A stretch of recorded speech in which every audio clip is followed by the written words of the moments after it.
All right, so what do you think? Huh? Don't worry, the wall is still, the wall downstairs is still staying. This is where I've been doing the live streams.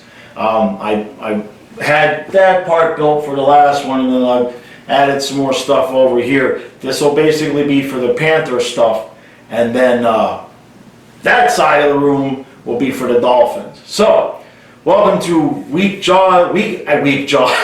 Ask Jaws Week 5. I think this is the 5th one. I wanted to do this one a little bit differently because we've got a lot of stuff involving the expansion draft, and it's just easier for me to sit down. Now, how I'm going to do this one is I'm going to do the comments or questions that came from the YouTube channel first, and then I'm going to do the stuff that came from Twitter, and after that, I will get into, I've got about 3 or 4 of you that sent me your expansion draft teams, and I'm not going to go crazy into detail over it, but I do want to look at them and just make a couple of smart-ass comments. So let's get right into it. The first one is from Tons Anthony. He wants to know the Seattle options from the Cats or Vetrano or Charlie or Duke. Which one am I okay with losing? Well, obviously we won't be losing Duke, and it looks like we're going to lose Vetrano. But if we're going to get something back in return for Vetrano, I'm good with that. And I know that there's people that don't like that. I know there's a whole thing that went down on Twitter yesterday about how Vetrano is replaceable. No, he's not. Yes, he is.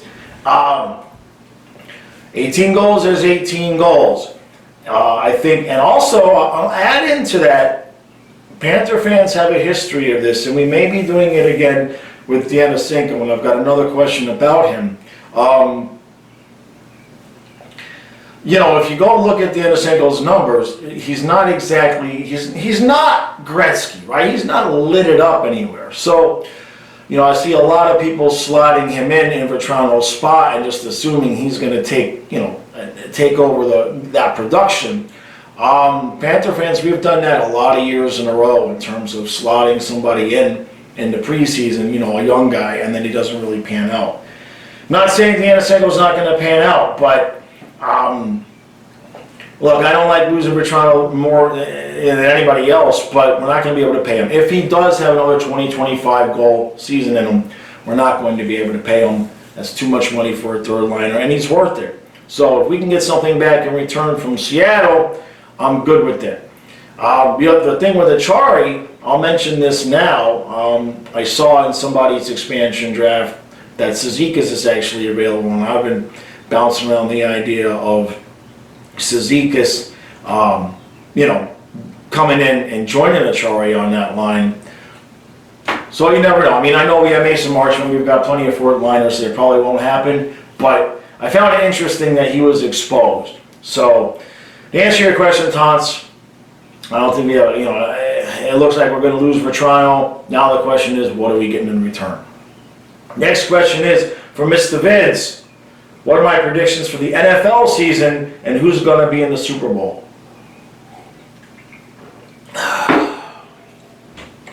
Not the Chiefs, not the Dolphins, and not the Jets either, Steve.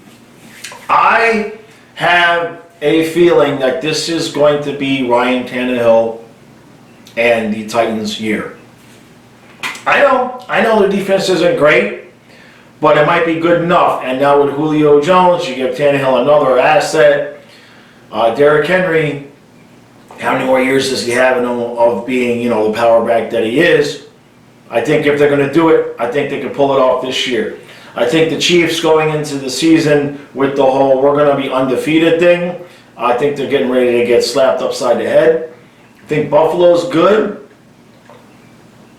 but they don't really strike me as the team ready to take the next step. Tennessee, I like Tennessee. Over in the NFC, I'm going to tell you right now, if Aaron Rodgers comes back to play for Green Bay, watch out, because he's going to be pissed. He's going to be motivated. If he comes back and plays, I fully expect a Packers-Buccaneers NFC Championship game, and then I don't think anybody would argue with the fact that we've all seen enough of Tom Brady in that position. So, Titans, Pack, or Bucks, but I think this is Tannehill's year, and y'all can throw fruit at me later. All right. Robin, thanks for this question, man. This was good. Robin wants to know, the Florida Panthers have a great history of amazing looking goalie masks. Everyone ranks Beezer's at the top, but if I could pick any other as my favorite mask, which one would it be? Robin's is the Luongo Pink Panther and sunglasses mask. Well, what's interesting about this is I always bitch and complain about my memory, but this one I knew immediately, even though it's probably not something that's talked about all that much. Here it is. The Tim Thomas mask. That thing was a thing of beauty. Look at that. I mean, it's almost the entire logo. You know, the mask is almost the entire logo. The colors are just snapping out at you. That's the one. As soon as I saw your question, I knew exactly which one it was. And if that's the one that stuck in my memory, that's the answer to the question. And that was a beautiful, beautiful mask. All right, SoFlo Sports. I spent an hour on this one, so hypothetical, what do I think?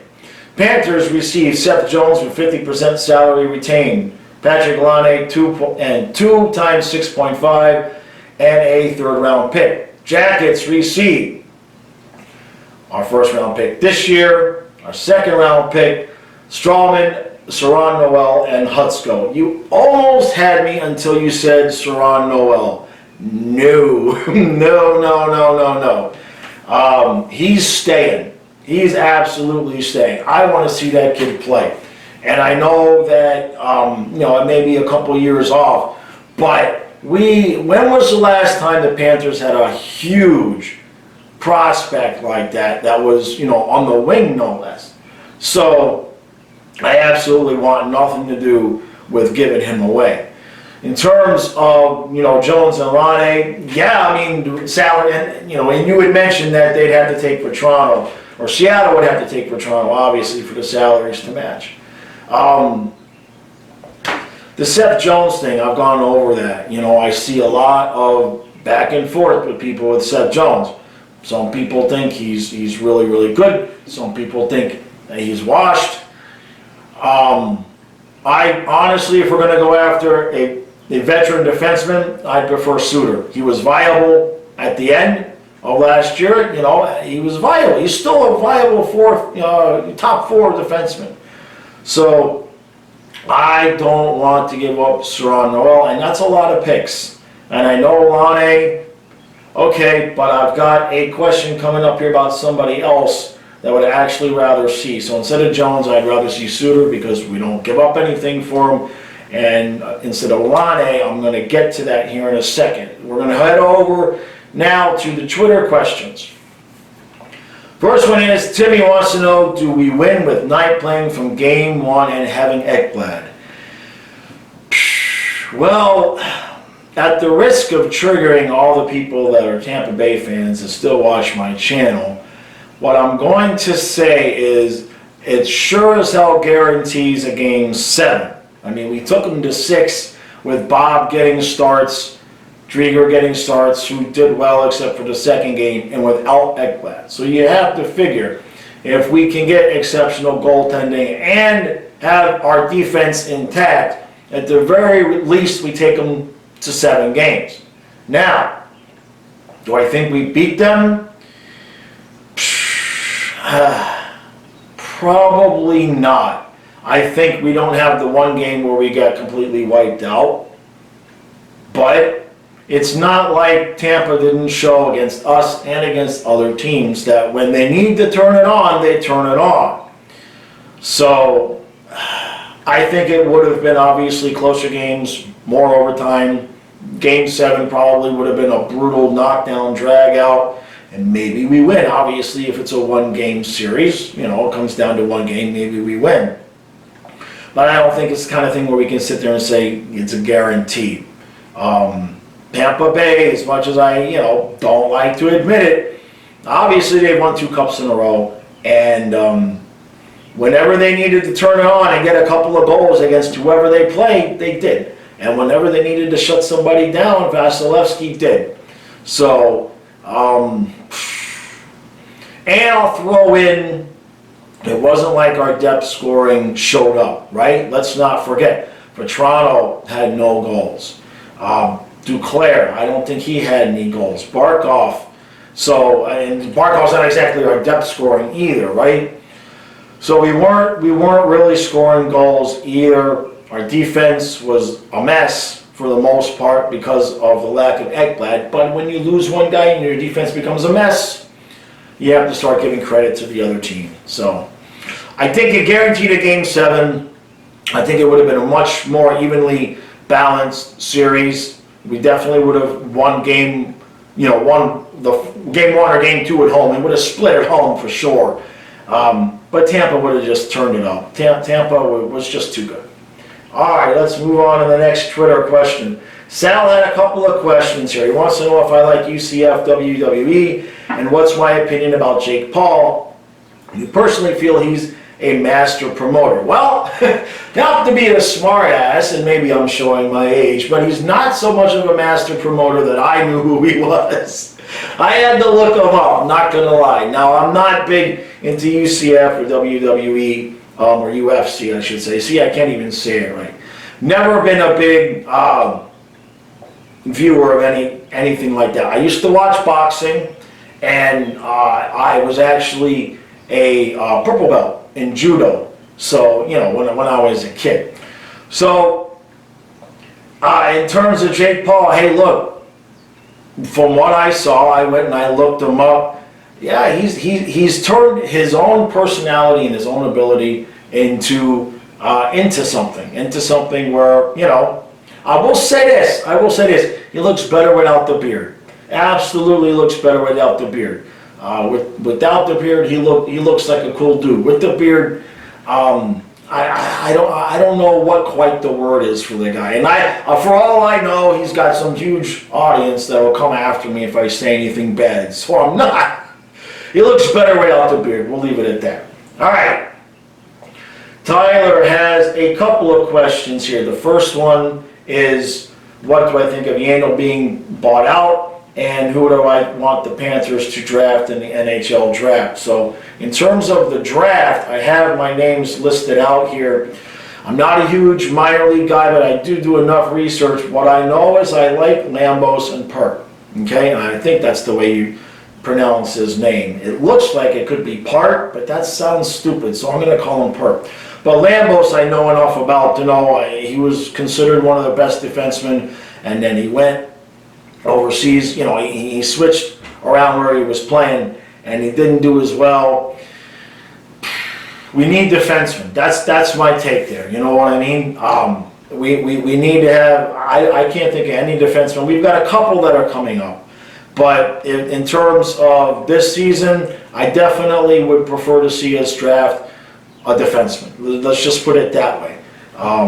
We've got a lot of forwards. We seem pretty well set at center, and I think the defensive cupboard needs to be filled up a little bit. And the other thing with this year's draft is that it's a little bit, a lot of the players that were considered to be at the top kind of moved down, and the whole situation with the pandemic kind of made it so that it's kind of a crapshoot. So for me personally, I would think more of the teams are going to go by the previous year and not exactly throw out last season. But let's face it, guys switched teams. There was a lot of chaos around last season that probably affected some players' play. So I would not draft a guy because he didn't do so well last year. So if Lambos is available, I'm all about it. Now, all right, let's see. Yeah, this is the question about, no, this is not the one about the Anasenko. Did I miss the one about the Anasenko? Maybe it's somewhere else. I'll find it. All right. Alexander the Great wants to know my favorite top line winger for Zito to get. Garland, Tarasenko, and Lane. I'll tell you this. Connor Garland. I've had a few people bring him to my attention. I wasn't all that aware of him. But the fact that he's available at his age and with his production history, boy, Arizona is really looking to screw things around. If we could get Connor Garland and throw him up there with Barkov, I would be stoked, okay? We wouldn't, the cap hit wouldn't be huge. Obviously, he needs a new deal. At the same point, What would we have to give up to get him? This, obviously we're going to have to give up some kind of prospect, hopefully not Noel. But if we were going to get Garland, I would be okay with losing Noel for Garland, as much as I don't want to. I want to see that kid in a Panther uniform just for the sheer size of him. But if it brought us Connor Garland to put up there with Barkov, absolutely, I'm all about it. The thing with Tarasenko, what's his shoulder like? Okay, I know what he was before the shoulder injury. I get it, right?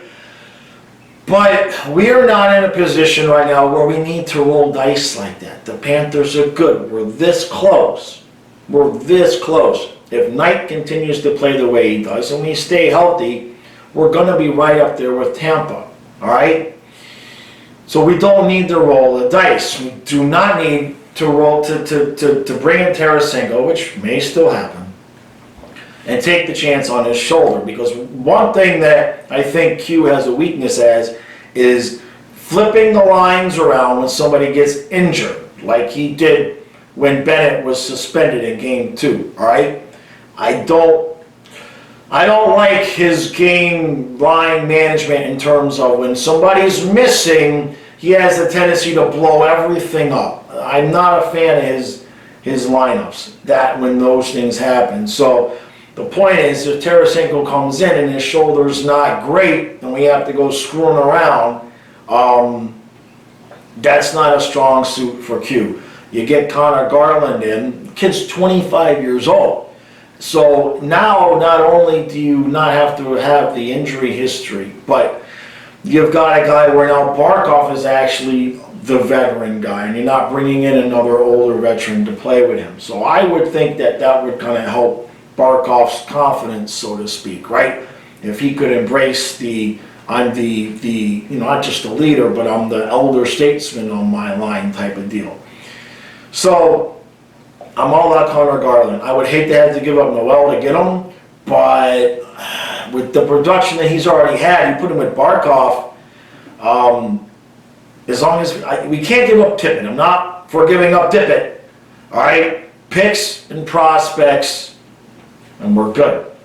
All right, somebody had a question about Tarasenko. Let me see if I've missed it or not. While I'm scrolling to find the question about Tarasenko, everybody check out Ralph Slater's production. Now, Ralph, over the course of the years, has made me some fantastic images, and this one might just take the cake. Although the ones that you all did about with Fluffy in front of the, I'll have to find those.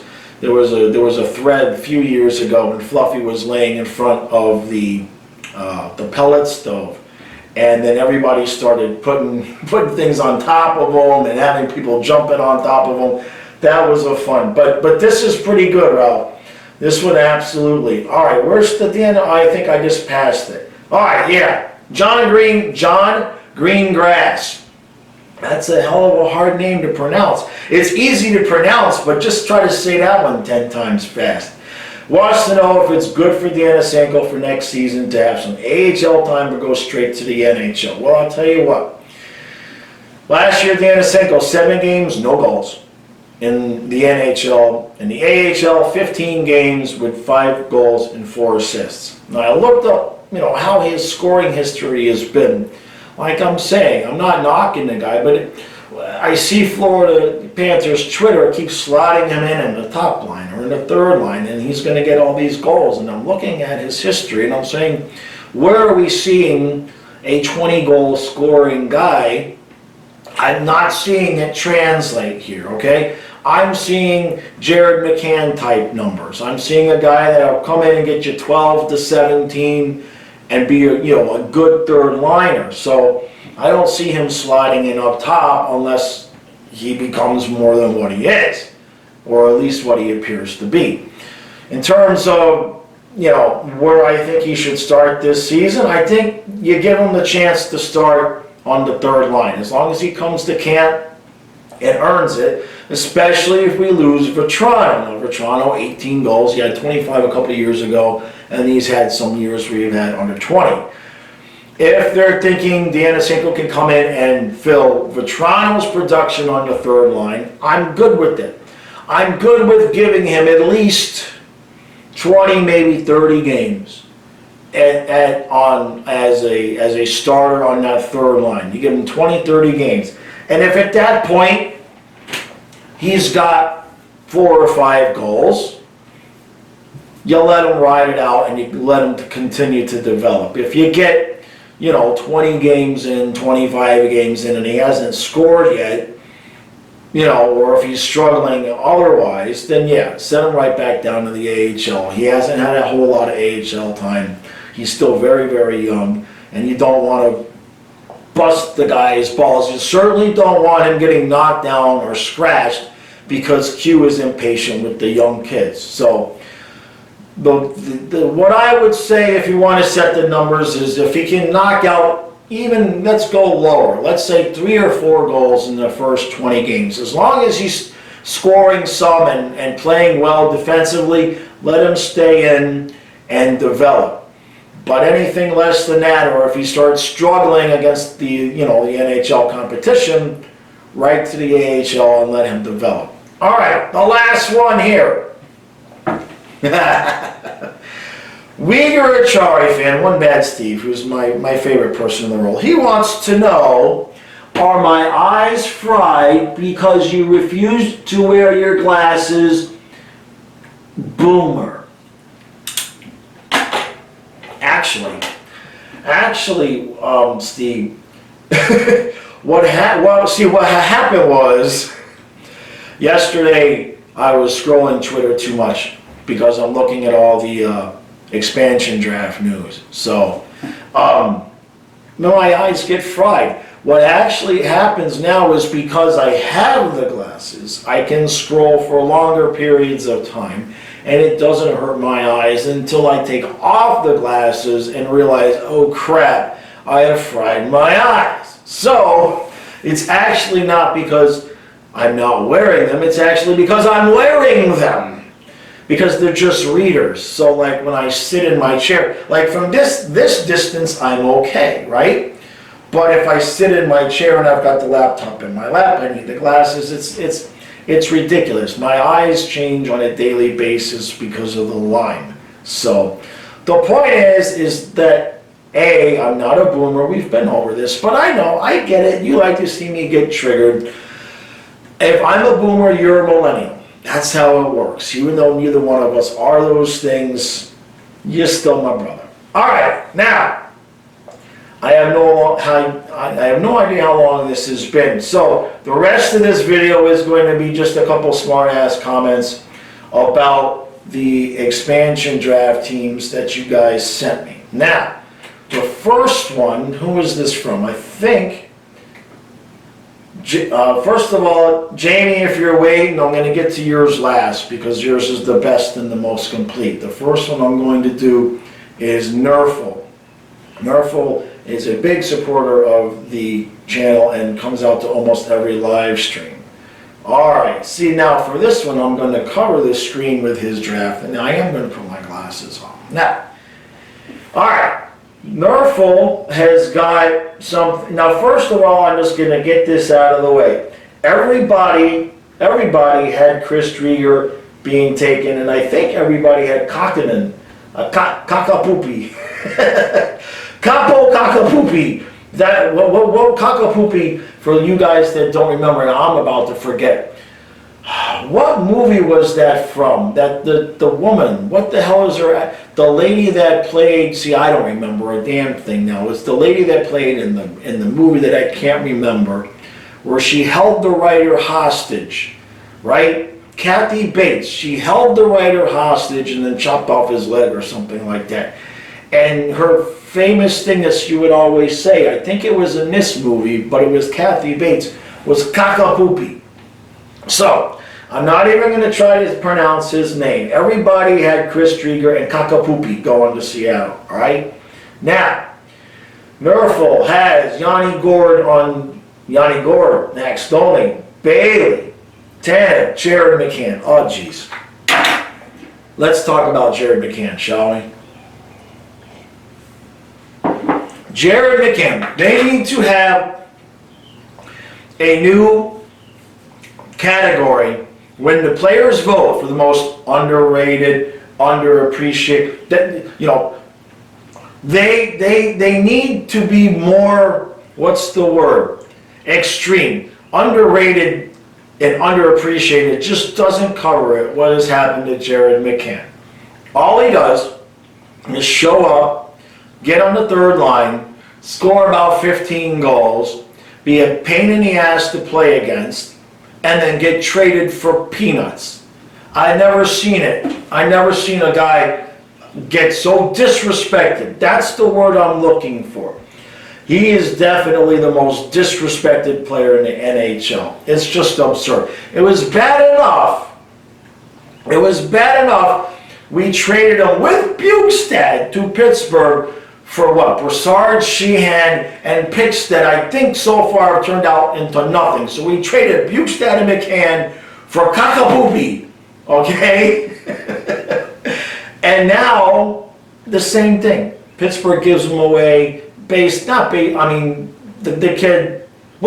kid was a prospect they already had, so basically for nothing. And now, Toronto could lose him for really, really nothing. And I hope he goes to Seattle and becomes 2C and a 25-goal scoring guy. Probably not. He's probably more suited for the third line. But I'd love to see him just get drafted and stay there. I swear, there's going to be a separate video of Seattle drafts that poor kid and then sends him somewhere else.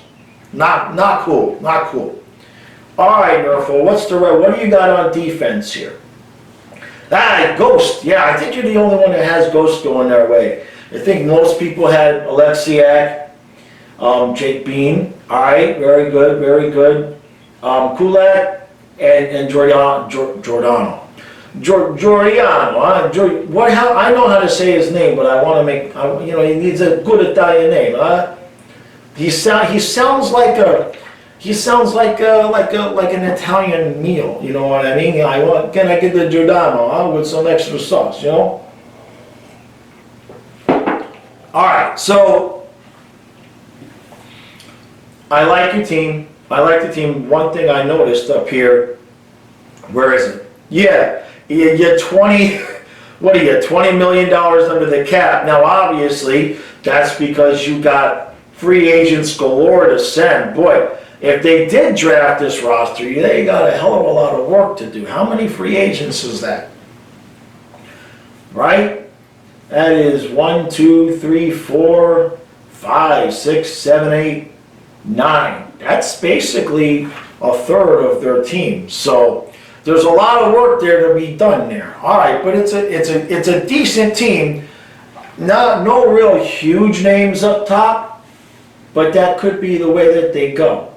That could absolutely be the way that they go. All right, in terms of not going for the huge names or, getting the huge names and then trading them away.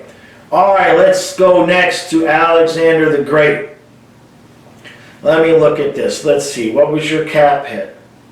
You've got the same thing. A lot of cap space, so they may even have more work to do to sign guys.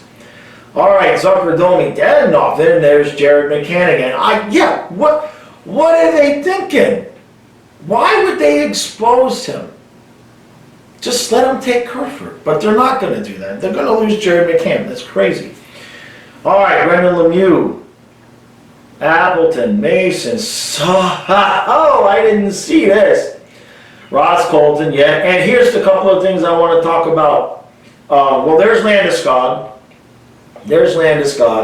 And then Cizikas and Seth Griffith. Seth Griffith is still, I can't even say his name. He's still in the league? Is he really still, is that the yeah, I see minor leagues. All right. I don't know why anybody would take him, but okay. You have to sell me on that one. Casey Cizikas, that's got to be a pick. That's got to be a pick. I didn't even realize he was available until I saw your list, but I haven't scoured the internet looking at everybody's lists. I don't know who else is available for the Islanders, but Casey Cizikas is a damn good player for the role that he plays, and I would just love to see him be drafted because that would break up that fourth line and would make the Islanders a lot less of a pain in the ass to play against. That's a good mix you got there. And you got him with Landeskog as well, so no complaints there. All right, and with Dadonov, with McCann, and I mean this is a very well-rounded team with the exception of and you haven't taken Taylor Hart and Svechnikov too. So good that. All right, let's look on defense. The Giordano again, there he is. You went cheap on defense. Very interesting. Very interesting. You've got Drieger, Kakapupi, and Bishop, which were good there. On defense, other than Giordano, then you went really cheap. Not cheap, but there's no big, huge contracts there. Larson, Hag, Kulak, good value there. Gene Bean, Johansson.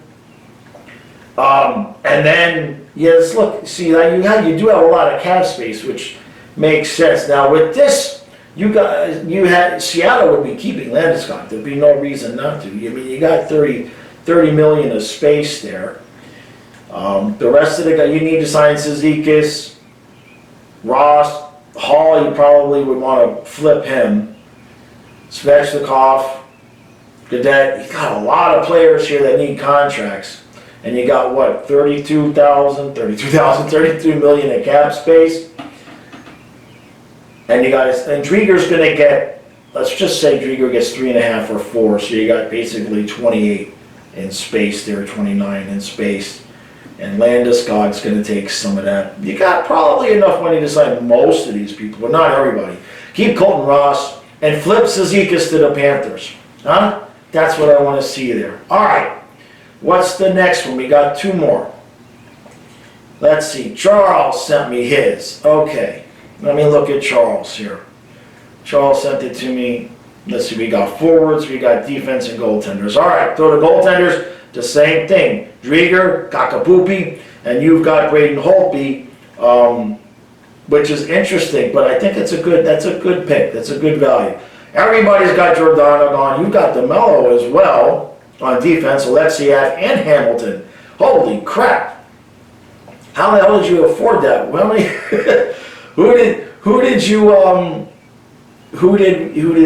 let's look at your forwards here. Tarasenko, Zucker, Druin, Max, Domi, Gord, Bailey,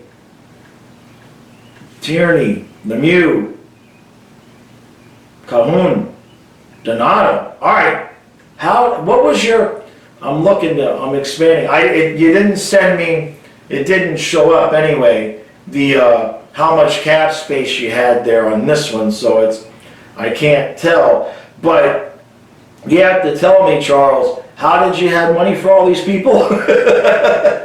I'm assuming here you're going to flip somebody, right? I mean, you've got your goaltending is good and cheap, but you've got Giordano and Hamilton, okay, and Tarasenko. My assumption is that you would be flipping somebody there, but I can't look at the numbers. I don't know what everybody else's numbers are. I will put it to you this way: if you can get this team under the cap, you're good to go, right? If you can get that team under the cap, that's a damn good team. I love that everybody's picking Drieger. I appreciate the fact that nobody has Carey Price listed out. It's just bad juju, man. It's just bad juju. And I know that the owners have green-lighted Price, but I feel his knee hurts so bad, I feel pain for him right now. You see what I'm saying? You can't take a guy with a bad knee, Seattle. Carey Price is clearly on his way out. Let him finish out in Montreal. Drieger, that's the guy. Just stay focused. And look, the other thing about this is Drieger has not signed on the dotted line yet. Drieger will have suitors, okay? Why would Chris Drieger want to go to Seattle to be a backup again? Okay? If if Montreal is putzing around, not Montreal, if Seattle's putzing around with thinking they're going to take Price, Chris Driedger has got enough cred at this point to say, I want to be the starter. That's my opinion. So, he doesn't have to sign. Even if Seattle drafts him, he doesn't have to sign. So, I think that's part of the reason why we've got this side deal here for Toronto. It may be to get them, well, why would we care who they... Something is fishy. Something is really weird with this whole Carey Price thing. It sounds to me like they just exposed him without having a side deal with Seattle. If that's the case, that's stupid, number one. And then this whole thing coming out with his knee, and then the owners greenlighted it. It's a lot of cock-a-poopy going on here. All I care about is that, well, I wanted Driedger to go to Seattle and that be it. Now, we're supposedly we have this side deal with Toronto. Again, who knows what that's going to be. But the Price thing here, like I said, nobody has Carey Price being taken here. That's a good move. Because you just don't need to spend that kind of money with the goaltenders that are available. All right, last one. Jamie. Jamie is a absolutely master at cap friendly, okay? Now, he's got his team here, he's got the lines and everything, and he's only got $6 million. It says you got $6 million of cap space here. Now, you've got your lines together here. You got Doney with Gord and Tarasenko. You've got Turney with Niederreiter and Druin. You've got Chinook with, or Jarn Krok. I'm going to call him Chinook. All right? Because I say the name better. You've got the unpronounceables there with Jared McCann. And then your fourth line is a beautiful thing. Defensively, you've spent a ton of money on defense. But then between your two goaltenders, it's not even $5 million. And that's where you make up all your money. Right? And that's why I don't think that they're going to take Carey Price. Because look, with Driedger and Cockapoopi, it's 4.2, right?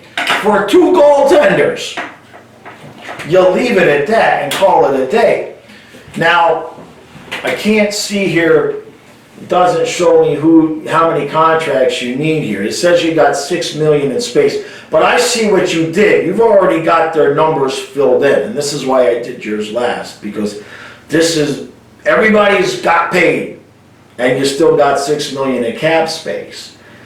If they draft this team, and Chris Driedger plays the way that Chris Driedger has played, somebody tell me how they don't make the Final Four. Somebody look at this team, and again, assuming that Chris Driedger plays the way he played for the Panthers, with what, like a 2.25 goals against? And what was his, I mean, was it like 917? I'm guessing, 911, 917? It was something like that. If Driedger plays the way he plays and Seattle gets this lineup, somebody talk me out of how they don't make the Final Four. This is the team that's going to win a round or two at least, right? We could have a Vegas-Seattle semis. That would be a beautiful thing. That would be a beautiful thing. This is a really good team. This is by far the best team that I've seen here in terms of everything being put together and the numbers and everything. It's beautiful. It's beautiful. All right. That'll do it. That was enough. It's probably a long-ass video. I appreciate everybody's support. Make sure you like, share, subscribe. If you would like to be in the next As Jaws, which will be next Tuesday, you can reply to this video in the comments. You can get with me on a community post on the YouTube channel. I usually put that out about a day before the video is going to come out, where you can respond. You can also tag me on Twitter or respond on Twitter to the post with hashtag AskJaws, and I'll get you in next week's video. All right. Tomorrow's the day. Tomorrow's the expansion draft. I will be live streaming it now. I will have a video out earlier in the day. I might put out some football tomorrow because training camp is coming up and I got to finish the NFC divisional predictions. And then the draft is at 8 o'clock. Going to start the live stream at 7:30, and I am going to have a bucket of coffee, and who the hell knows how late we're going to go. We're going to go until I cannot speak anymore. And everybody, bring your A game, man. All right. I've had a couple people mention that they will be in the chat, trying to put the team, put the team together as it goes. And I will do my best, but I'm not going to be. I'm going to do the best I can to keep up with everybody's comment. But it's getting to the point where there's too many people coming. There's so many people coming. I don't want to say too many. There's never too many. But we've reached the point where in the beginning there was about 10 people coming out, and I could get to everybody's comment. And now, as Bud and Steve like to point out, you're 50 comments behind, you're 80 comments behind. But I figured out, I didn't figure it out. Steve let me in on the secret. I stay at the bottom of the comments and don't try to scroll up and catch up, because that's where I get so far behind. All right, guys. I'll see you tomorrow.